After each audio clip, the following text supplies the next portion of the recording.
Job లేక ఇబ్బంది పడుతున్నారా? అయితే మెడికల్ కోడింగ్ మీకు మంచి ఆప్షన్. వెంటనే కాల్ చేసి కోర్సులో జాయిన్ అవ్వండి. నమస్తే, వెల్కమ్ టు సుమన్ టీవీ. నేను మీ సాయి భైరి.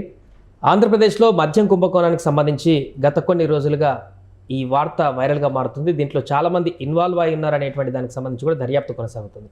తాజాగా ఒక వ్యక్తి అరెస్టుకు సంబంధించిన నేపథ్యంలో మరొకసారి హాట్ టాపిక్గా మారింది. దీనికి సంబంధించిన పూర్తి వివరాలు తెలుసుకుందాం. మనతో పాటు Suman TV news chief editor Keshav గారు ఉన్నారు. సార్ నమస్తే. నమస్తే. మద్యం కుంభకోణంలో వరుస అరెస్టులు దేనికి సంకేతం అంటారు? తాజాగా అరెస్ట్ అయినటువంటి కసిరెడ్డి అంశాన్ని కూడా ఇప్పుడు వైరల్గా మారింది. ఆయన పాత్ర ఏంటంటే ఇది చాలా ముఖ్యమైనటువంటి అంశం ఇది. ఎందుకంటే అరెస్టుల విషయంలో ఇప్పటివరకు దూకుడుగా ఎక్కడ వ్యవహరించలేదు ఏపీసీఐడి కానీ, దీనిపైన వేసినటువంటి స్పెషల్ ఇన్వెస్టిగేషన్ టీం కానీ అందరినీ ప్రశ్నించారు. రాజ్ కసిరెడ్డి సూత్రధారి అనేటువంటి విషయాన్ని సూటిగా విజయసాయి రెడ్డి మీడియా ముఖంగా చెప్పారు. ఎంక్వైరీలో ఏం చెప్పారనేది తర్వాత రిపోర్ట్లో వస్తుంది. బట్ మీడియా ముఖంగా ఆయన చెప్పింది ఏంటంటే, టోటల్ మద్యం కుంభకోణంకి కింగ్ పిన్ రాజ్ కసిరెడ్డి మాత్రమే, మిగతా ఏమీ మాకు తెలియదు అని చెప్పాడు ఆయన. ఫస్ట్ 2 మీటింగ్లని హోల్డ్ చేయడంలో ఆయన పాత్ర ఉందని ఒప్పుకున్నారు. ఎక్కడెక్కడ మీటింగ్లు జరిగాయో చెప్పారు, ఎవరెవరు ఉన్నారో చెప్పారు. అలాగే వాళ్ళకు కొంత డబ్బు అరేంజ్మెంట్ చేయాలంటే నేను అప్పు ఇప్పించాననే విషయం కూడా ఆయన చెప్పారు. ఇప్పుడు ఫైనల్గా రాజ్ కసిరెడ్డిని పట్టుకుంటేనే విషయం బయటకు వస్తుందని విజయసాయి రెడ్డి చెప్పారు. అది రీచ్ అయింది ఏపీసీఐడి. అనూహ్యంగా ఎవరో అంచనా కూడా వేయలేదు, ఆయన ఎక్కడ ఉన్నారో కూడా తెలియదు. నిన్న మధ్యాహ్నానికి ఒక ఆడియో రిలీజ్ అయింది. ఆడియో ప్రకారం ఏంటంటే, ఈరోజు ఆయన సిఐడి ముందర అటెండ్ కాబోతున్నారు అనేటువంటి విషయం చెప్పారు. బట్ అంతకంటే ముందర ఆయన హైదరాబాద్ ఎయిర్పోర్ట్లోనే అరెస్ట్ చేయాల్సిన పరిస్థితి వచ్చింది. 2 వెర్షన్స్ ఉన్నాయి. నేను విచారణ కోసమే వచ్చాను, నన్ను అదుపులోకి తీసుకున్నారు అంటున్నారు అనేది ఒకటి.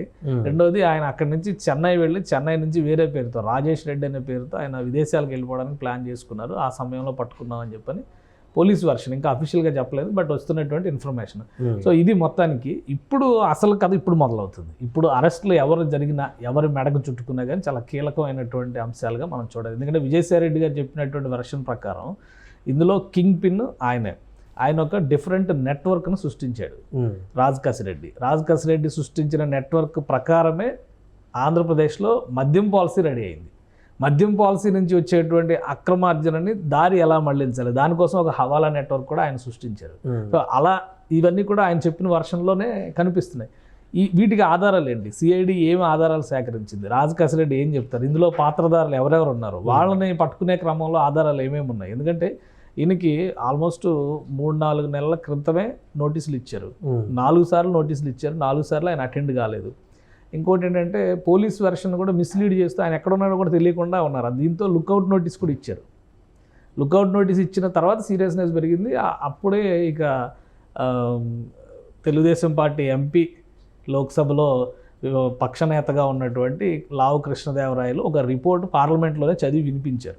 ఇది దేశంలోనే సంచలనం సృష్టించేటువంటి కుంభకోణం అవుతుంది అనేటువంటి మాట చెప్పారు. అమిత్ షా గారికి ఆధారాలతో సహా ఒక రిపోర్ట్ సబ్మిట్ చేశారు.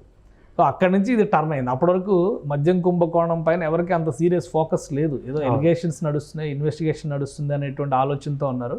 ఇప్పుడు కసిరెడ్డి రాజ్ అరెస్ట్ అనేది ఒక మలుపు కింద మనం చూడాల్సి ఉంటుంది. బట్ అంటే దీని వెనక రాజకీయ ఉన్నటువంటి నేతలు ఎవరైనా ఉన్నారా అనేది కూడా చాలా మందికి ప్రశ్న. ఈ అరెస్టు తర్వాత ఈ లింకులు ఏమైనా బయటపడేటువంటి 100% ఉన్నట్టే కదా. ఇప్పుడు పేర్లు చెప్పడానికి భయపడినా కానీ చాలా క్లియర్గా మిథున్ రెడ్డి గారు సుప్రీంకోర్టు దాకా వెళ్ళి బెయిల్ కోసం, ముందస్తు బెయిల్ కోసం ప్రయత్నాలు ఎందుకు చేస్తున్నారు? ఆయన పాత్ర ఉంది అనేటువంటి అనుమానాలు ఇందులో ఆయనకి ఉంది, క్లారిటీ. విజయసాయి రెడ్డి గారు స్ట్రైట్గా చెప్తున్నారు, మిథున్ రెడ్డి గారు, రాజ్ కసిరెడ్డి వీళ్ళిద్దరు ఆధ్వర్యంలోనే మొత్తం వ్యవహారం జరిగింది అని. ఇప్పుడు అక్కడ ఒక నెట్వర్క్ బిల్డ్ చేశారనేది ప్రధానమైనటువంటి అభియోగం. ఏంటంటే, ఆంధ్రప్రదేశ్లో మద్యం సిండికేట్లుగా ఎవరైతే మద్యం కంపెనీ తయారీదారులు ఎవరైతే ఉన్నారో వాళ్ళతో వీళ్ళు సిండికేట్ అయ్యారు. సిండికేట్ అయ్యి ఆ కంపెనీలకు ఆర్డర్ వచ్చేలా చేశారు. ఆ కంపెనీలు అమ్మేటువంటి మొత్తంలో వీళ్ళ మార్జిన్ 150 రూపాయల నుంచి 450 రూపాయల వరకు వీళ్ళ మార్జిన్ వీళ్ళు పెట్టుకున్నారు. ఇవన్నీ వసూలు చేయడానికి ఒక రిప్రజెంటేటివ్ నియమించారు. అతని కింద మళ్ళీ కొంతమంది ఫాలోవర్స్ ఉంటారు. ఒక్కొక్క కంపెనీకి ఒక పర్సన్ అలాట్ చేశారు. ఆ అలాట్ చేసినటువంటి పర్సన్స్ ఆ కంపెనీతో ట్రాన్సాక్షన్లో ఉండి సేల్ అయ్యేటువంటి మద్యం లేదా అక్కడి నుంచి డెలివరీ అయ్యేటువంటి మద్యం బాటిల్ సైజును బట్టి ఎంత వాల్యూమ్ ఆఫ్ మనీ వస్తుంది, అది ఓన్లీ క్యాష్ ట్రాన్సాక్షనే, అది వాళ్ళు తీసుకున్నారు. మళ్ళీ ఒక నెట్వర్క్ని రాజ్ కసిరెడ్డి ఆధ్వర్యంలో ఒక కొరియర్ల వ్యవస్థను ఏర్పాటు చేశారు అంటున్నారు. ఈ కొరియర్ సిస్టమ్ అంతా కూడా కింద మళ్ళీ ఒక 3-4 టీములు పెట్టుకొని ఒక్కొక్క కంపెనీని ఒకరిని ఫాలోఅప్ చేయడం, వచ్చిన క్యాష్ని వీళ్ళు పూల్ చేయడం, వీళ్ళంతా కలిసి ఒక దగ్గరికి చేర్చడం. ఎవరైతే కొరియర్లుగా కీలక పాత్ర పోషించారో వాళ్ళు అక్కడి నుంచి రాజ్ కసిరెడ్డి దగ్గరికి ఈ అమౌంట్ తీసుకెళ్ళడం. అక్కడ రాజ్ కసిరెడ్డి హవాలా పద్ధతిలో మిథున్ రెడ్డి గారితో కలిసి ఇవన్నీ కూడా రకరకాలుగా బట్వాడా చేశారు, ఎక్కడికి పంపించాలో అక్కడికి పంపించారు, ఎక్కడ సురక్షితంగా ఉంచాలో అక్కడ ఉంచారు అనేటువంటిది ప్రధానమైనటువంటి అభియోగం. సో ఇలాగే జరిగిందా లేదా, ఇది కేవలం ఆరోపణ, అది ఇన్వెస్టిగేషన్ ప్రూవ్ చేయాలి. సో ఇప్పుడు సిఐడి మీద ఉన్నటువంటి మేజర్ టాస్క్ అదే. అందుకనే విజయసాయి రెడ్డి గారు ఫస్ట్ నుంచి ఏం చెప్తున్నారంటే, నేను కేవలం ఫెసిలిటేటర్ను మాత్రమే, దిగువ స్థాయిలో ఏం జరిగిందనేది, నెక్స్ట్ లెవెల్లో ఏం జరిగిందనేది రాజ్ కసిరెడ్డి నుంచి మాత్రమే తెలుసుకోగలరు. ఇందులో మరొక పాత్రధారి, కీలక పాత్రధారి మిథున్ రెడ్డి అనేటువంటి వాదన చేస్తున్నారు. సో వాళ్ళందరినీ ఎంక్వైరీ చేయాల్సినటువంటి అవసరం ఉంటుంది. మిథున్ రెడ్డి గారు మొన్న ఆల్రెడీ విచారణకు అటెండ్ అయ్యారు. అటెండ్ అయినా కానీ ఆయన ఒకటే మాట చెప్పారు, అసలు కుంభకోణమే లేదు అని ఆయన తేల్చి చెప్పారు. సో కుంభకోణం లేకపోతే ఎవరికి ఏమి ఇబ్బంది ఉండదు కదా, ఒక కడిగిన ముత్యంలో బయటకు వస్తారు కదా. సో అదే స్టేట్మెంట్ ఇక్కడ కూడా రిపీట్ అయ్యేటువంటి అవకాశం ఉంటుంది. బట్ ఇంకొకటి ఏంటంటే, విజయసాయి రెడ్డి గారు ఈ అరెస్ట్ తర్వాత ఒక ట్వీట్ చేశారు. అది చాలా కీలకమైనటువంటి ట్వీట్. ఆయన ఏమన్నాడు అందులో, ఇప్పటికీ మద్యం కుంభకోణంలో దొరికిన దొంగలు, దొరకని దొంగలు నన్ను టార్గెట్ చేయడానికి 100 కారణాలు ఉండొచ్చు, కానీ ఇప్పుడు వాళ్ళని బట్టలు ఓడదీసింది సగం మాత్రమే, మిగతావి కూడా ఓడదీయడానికి పూర్తి స్థాయిలో సహకరిస్తానన్నారు. అంటే ఆయనకి ఏదో పక్క క్లారిటీ ఉంది కాబట్టి అంత స్పష్టంగా ఆయన ఫైట్ చేస్తున్నట్టుగా కనిపిస్తుంది. ఇప్పుడు మొన్నటి వరకు ఆయన ఎలా వ్యవహరించారనేది పక్కన పెడితే, ఈ యాక్టివిటీలో పూర్తిగా గవర్నమెంట్కి లేదా పోలీస్ సిస్టమ్కి, సిఐడికి కోఆపరేట్ చేస్తున్నట్టుగానే ఆయన వర్షన్ ఉంది. దాని నుంచి వీళ్ళు ఏం కూపీ లాగుతారు, ఎవరెవరిని తీసుకొస్తారనేది చూడాలి. ఎందుకంటే ఇప్పుడు రాత్రి ఆల్రెడీ విచారణ జరిగింది, కొన్ని ప్రశ్నలు అడిగారు, నాకు తెలీదు, నాకు సంబంధం లేదనే సమాధానాలే వచ్చినాయి అనేది ప్రైమరీగా వస్తున్నటువంటి ఇన్ఫర్మేషన్. ఫర్దర్గా సుధీర్ అనేటువంటి ఒక వ్యక్తికి ఆయన వివరాలు కూడా కొన్ని బయటకు వచ్చినాయి, బట్ ఇంకా క్రాస్ వెరిఫికేషన్ జరగాల్సినటువంటి అవసరం ఉంది కాబట్టి మిగతా డీటెయిల్స్ మనం చెప్పాల్సినటువంటి అవసరం లేదు. ఆ సుధీర్ అనేటువంటి వ్యక్తికి 50 కోట్ల రూపాయల చొప్పున ట్రాన్సాక్షన్స్ జరిగినాయి. ఆ వ్యక్తి ఎవరు అనేటువంటి ఎంక్వైరీ కూడా మొదలు పెడుతున్నట్టుగా. గత ప్రభుత్వంలో వైసీపీ అధినేత వైఎస్ జగన్ గారు ప్రధానంగా అసలు మద్యం అనేది రాష్ట్రంలో లేకుండా చేస్తానని రకరకాల పాలసీలు తీసుకొచ్చి మొత్తం మద్యానికి సంబంధించి ఆయనే లీడ్ చేసినట్టుగా అనిపించింది. అలాంటిది ఇప్పుడు ఇలాంటి ఆరోపణలు వచ్చినప్పుడు సందర్భంలో ఆయనకు చిక్కులు వచ్చేటువంటి అవకాశం లేదా? అంటే జగన్మోహన్ రెడ్డి గారు ఒకటే పాలసీ తెచ్చారు, రకరకాల పాలసీలు ఏంది అలా ఒకటే పాలసీ. ఆయన పెట్టిన పాలసీ ఒకటి ఏంటంటే, మద్యాన్ని ఎవరికి అందనంత ధరల్లో అమ్మితే ఎవరో కొనకపోవచ్చు, ఎవరో తాగకపోవచ్చు అని ఒక ఏమంటారంటే ఒక మిత్ ఆయన సృష్టించారు. ఒక కాల్పనికమైనటువంటి అంశం అనమాట. అంటే మీకు దొరకకపోతే మీరు మానేస్తారా అనేది ఇక్కడ ప్రశ్న. ఆ క్రమంలో ఏంటంటే 150 రూపాయలకి, 70 రూపాయలకి, 50 రూపాయలకి దొరికి అప్పటి వరకు ఉన్నటువంటి మద్యం ఏకంగా 400, 500, 600 వెళ్ళిపోయినాయి. బ్రాండెడ్ మద్యం కూడా ఇతర రాష్ట్రాల్లో 1000 రూపాయలు ఉన్నది ఒక ఆంధ్రప్రదేశ్లో 2, అంటే డబల్ ఛార్జెస్ పెట్టారు. ఇలా పెడితే తాగరు అనేటువంటి ఆయన ఒక వెర్షన్ చెప్పారు. మరి తాగకపోతే సేల్స్ పెరిగినాయి, డబ్బులు పెరిగినాయి. ఎందుకు పెరిగినాయి అనేది క్లారిటీ లేదు. సో అందుకని ఆయన చేసినటువంటి ప్రయోగంలోనే కొన్ని లోపాలు ఉన్నాయి.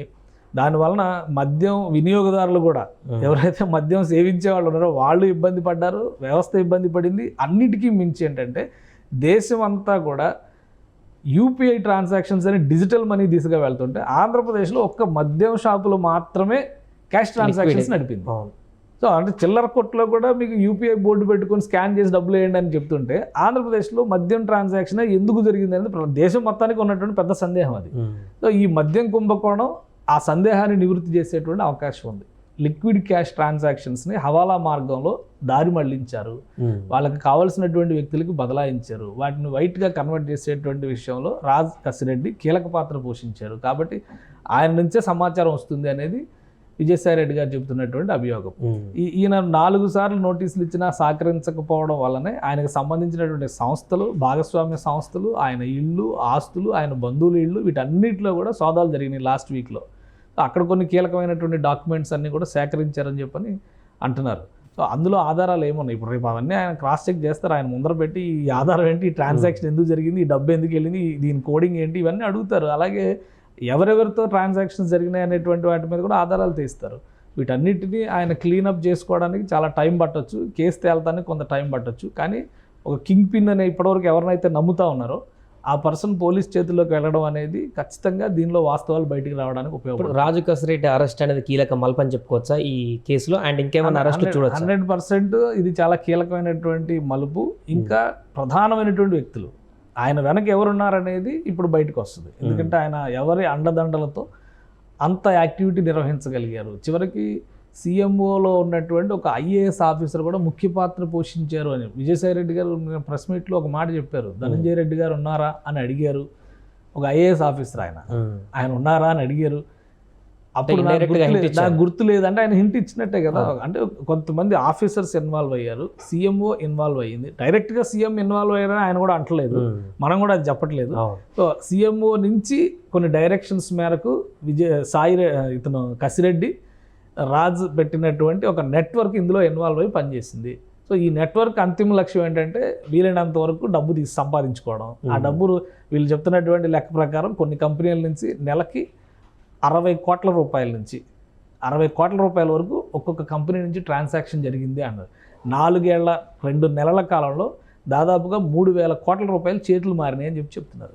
సో వీటి ఆధారాలు ఏంటి, ఎక్కడెక్కడ జరిగింది, ఈ ట్రాన్సాక్షన్ సంబంధించినటువంటి ఆనుపానులు ఇవన్నీ ఇప్పుడు బయటకు వస్తాయి. రాజ్ కసిరెడ్డి దొరికారు కాబట్టి ఇప్పుడు బయటకు వస్తాయి. ఆయన దొరక్కపోతే చాలామందికి ఒక భయం మొదలైంది. ఇందులో కీలక పాత్ర పోషించినటువంటి వాళ్ళు, అందులో కొంతమంది ఓఎస్డీలు ఉన్నారు, కొంతమంది పిఏలు ఉన్నారు.